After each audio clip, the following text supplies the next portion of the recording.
Messieurs, dames, bonjour et bienvenue à l'actualité du jour. Après 2 jours d'occupation des 4 positions de l'F-123 près des Kibati en territoire du Walikale, les Wazalendo se sont retirés vers Miba, laissant la localité sous contrôle des combattants de la RC.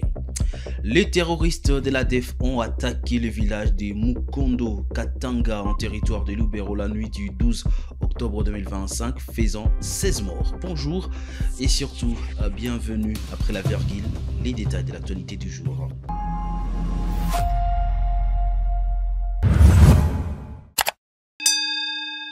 Vous êtes nouveau sur la chaîne, commencez par vous abonner. Après 2 jours d'occupation des 4 positions de l'F-123 près des Kibati, les Wazalendo se sont retirés de cette agglomération dans les groupements de Luberi qui est en territoire du Walikale. Nous sommes au Nord Kivu.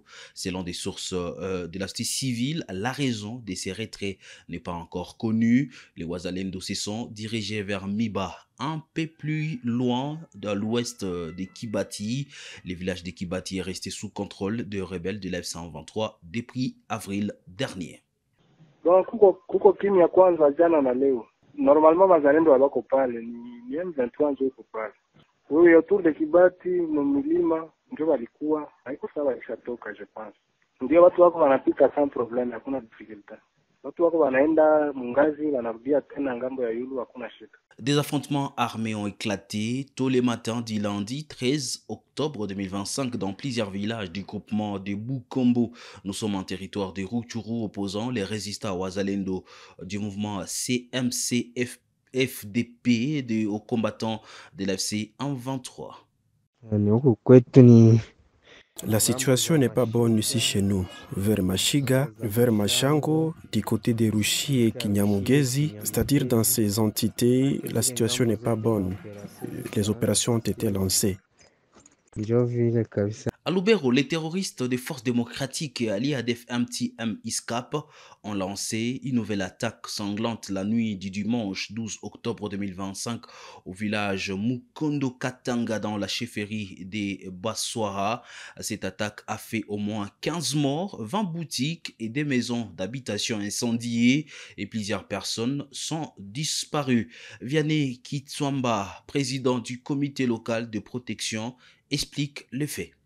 Une ingression des rebelles à Defunalu a été enregistrée la nuit du dimanche 12 octobre 2025 à partir de 20h à Mukondo Katanga, un village situé à groupement Mandia à chefferie de Bassoir. Les bilans provisoires de 16 personnes retrouvées, cette fouille conduite par les militaires FARDC et 20 boutiques incendiées, 2 maisons d'habitation également et plusieurs autres personnes portées disparues. C'est vraiment inadmissible de comprendre ces tueries répétitives dans cette partie ouest du territoire de Lubero, mais également c'est un village à une distance de 700 mètres du camp militaire des FARDC et Maïmaï, Wazalendo, basé dans ces coins. Nous, tout en soulignant un déplacement massif de la population dans les virages de Buyinga et ses environs et une psychose qui règne toute la journée de ce lundi 13 octobre 2025. Et nous, comme comité local de la protection à chefferie de Bassoir, nous demandons aux services militaires de renforcer les mécanismes de vigilance pour traquer les Andefnalu qui ne cessent d'endeuiller la paisible population et imposer la paix dans cette partie ouest du territoire de Lubero, en particulier un village de Mukondo Katanga, et une psychose qui règne et qui touche alors que cette entité renforce différents villages d'arrêt alimentaire parce que c'est un village stratégique pour les commerçants de Vuyinga et d'autres, même les commerçants de Muhangi. C'est Vianney Kitswamba, président du comité local de protection communautaire à chefferie de Bassoir. À Goma, le gouvernement provincial du Nord Kivu accélère les travaux de réhabilitation de la voirie urbaine à Goma. L'objectif est d'améliorer les infrastructures routières, de faciliter la mobilité urbaine. Ces travaux visent à rendre les routes plus sûres et plus accessibles pour tous les usagers.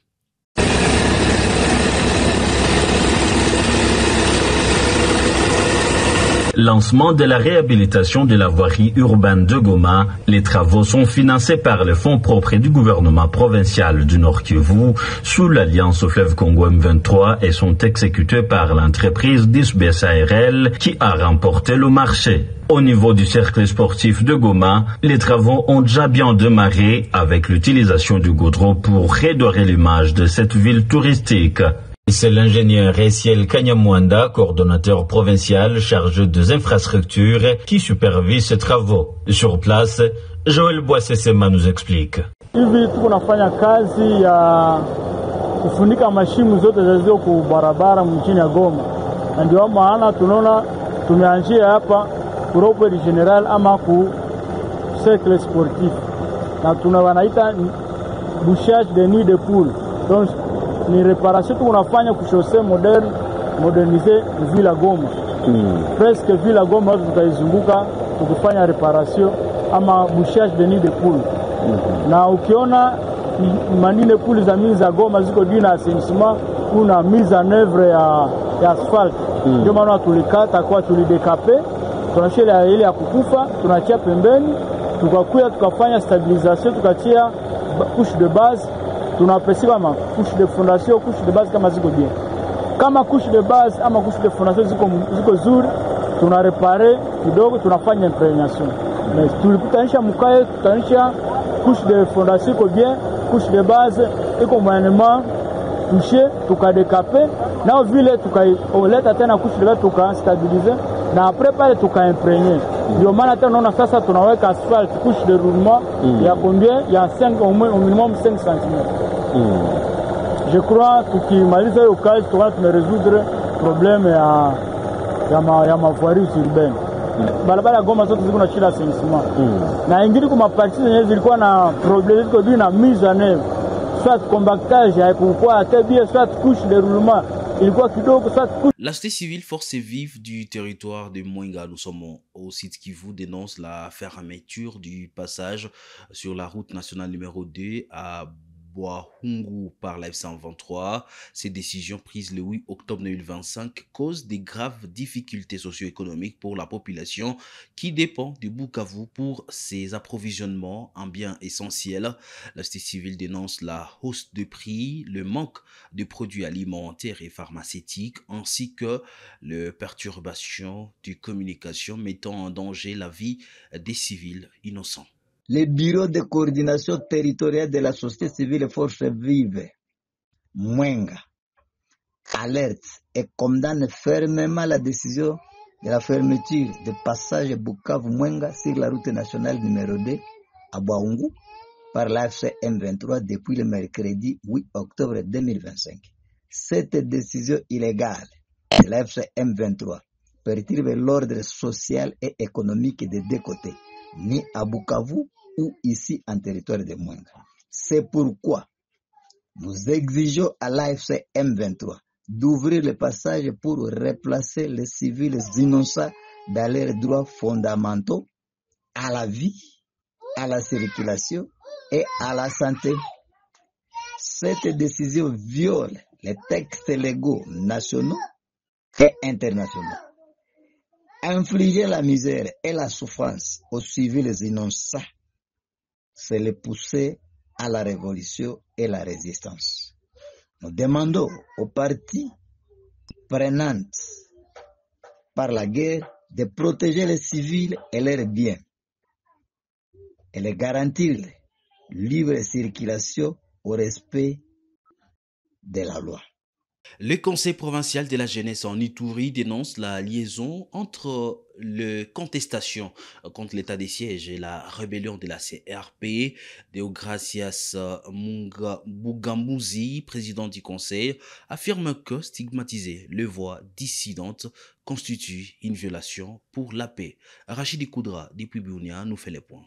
Dans sa sortie médiatique, Deogracia Bungamuzi, président de cette structure juvénile, affirme que cette pratique constitue un danger pour la paix et la cohésion sociale. Pour Deogracien, critiquer n'est pas trahir. Il ne faut pas confondre contestation citoyenne et complicité rebelle. Il appelle à plus de discernement et au respect du débat démocratique pour reconstruire la confiance. Actuellement, en Ituri, nous avons fait un constat. C'est que le plus grand danger après Codeco et la CRP, c'est cette habitude de considérer toute voix dissidente contre l'état de siège comme appartenant à la CRP. Vous allez comprendre que c'est un glissement dangereux, très dangereux. Il étouffe la liberté d'expression et parfois ça décourage les efforts de ceux qui sensibilisent pour la paix, tout en créant une peur collective d'exprimer la vérité. Quand on accuse sans peur les leaders, les députés, les jeunes engagés simplement parce qu'ils critiquent, on affaiblit le camp de la paix. Et davantage, on est en train de renforcer le camp de la haine. Donc ceux qui osent aujourd'hui dénoncer les dérives ou les faiblesses du système ne sont pas en réalité des ennemis, mais ce sont des partenaires indispensables pour corriger, parfois pour prévenir et sauver des vies. Or, si nous continuons à considérer toute voix dissidente comme appartenir à la rébellion, franchement, nous sommes en train d'affaiblir davantage le camp de la paix. Donc, si nous continuons à confondre les critiques et trahisons, nous allons perdre la force morale qui unit les Ituriens autour de nous-mêmes et qu'il est temps que nous puissions ensemble travailler tout en acceptant les critiques. Mais critiquer n'est pas égal à la trahison. La question de la stigmatisation des voix dissidentes a déjà été dénoncée par plusieurs structures de la société civile et des organisations des droits de l'homme. Malgré cela, les violences continuent avec des arrestations fréquentes. Le week-end dernier, plusieurs civils agriculteurs ont été tués par des miliciens près des Katotos sous prétexte d'appartenir à la CRP selon la société civile locale. Rachid Dikoudra depuis Bunia pour Kivu Morning Post.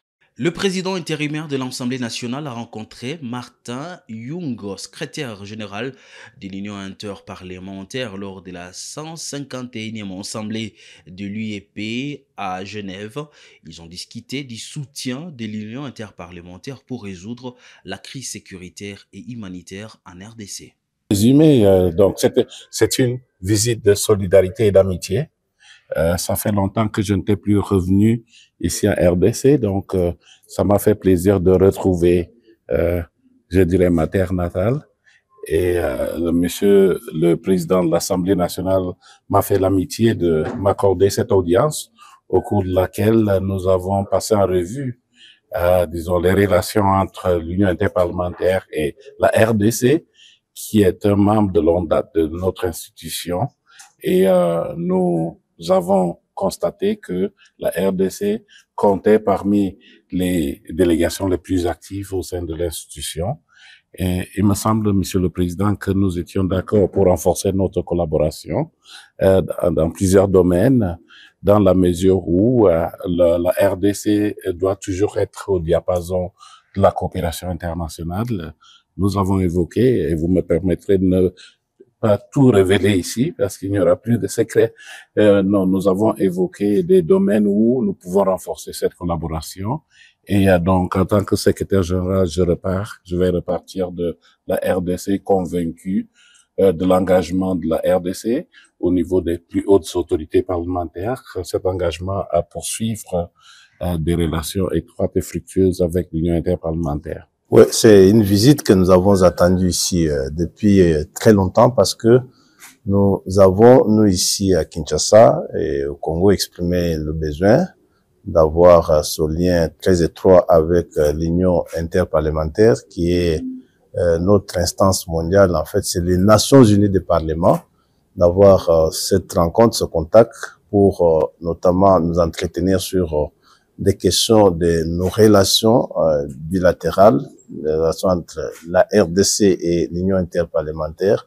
Nous avons aussi abordé ici des questions qui ne pouvaient pas passer inaperçues, notamment celle de la situation de guerre qui prévaut ici au Congo et de l'accompagnement plausible de l'UIP en ce qui concerne les efforts de paix, les efforts diplomatiques qui ont été amorcés par son Excellence Monsieur le Président de la République, ici et ailleurs. Nous avons aussi examiné les questions qui opposent la RDC à quelques citoyens congolais devant les instances de l'Union interparlementaire et rassurés de notre collaboration avec l'organisation pour que ces questions connaissent un dénouement apaisé pour l'intérêt des partis, notamment de nous, la RDC, le Parlement congolais, mais aussi de l'Union interparlementaire. Nous sommes fiers d'avoir reçu ce haut fonctionnaire de cette grande organisation et des informations précieuses qu'il nous a apportées sur la future organisation, la future session qui se tiendra à Genève et qui connaîtra notre pleine participation comme il s'en est réjoui ici. Nous avons aussi rassuré que le Congo continuera de participer pleinement à l'activité de l'Union interparlementaire, à donner le mieux pour que cette organisation joue pleinement son rôle. Voilà un peu des questions essentielles qui nous ont intéressés ici avec Monsieur le secrétaire général de l'UIP. Merci. Messieurs, dames, fin de l'actualité du jour pour ce lundi 13 octobre 2025. Merci à vous de l'avoir suivi. L'information reste en continu sur Kivu Morning Post. Vous êtes nouveau sur la chaîne. La référence de l'information à l'Est de la République démocratique du Congo. Abonnez-vous, commentez, likez nos vidéos. On se retrouve prochainement.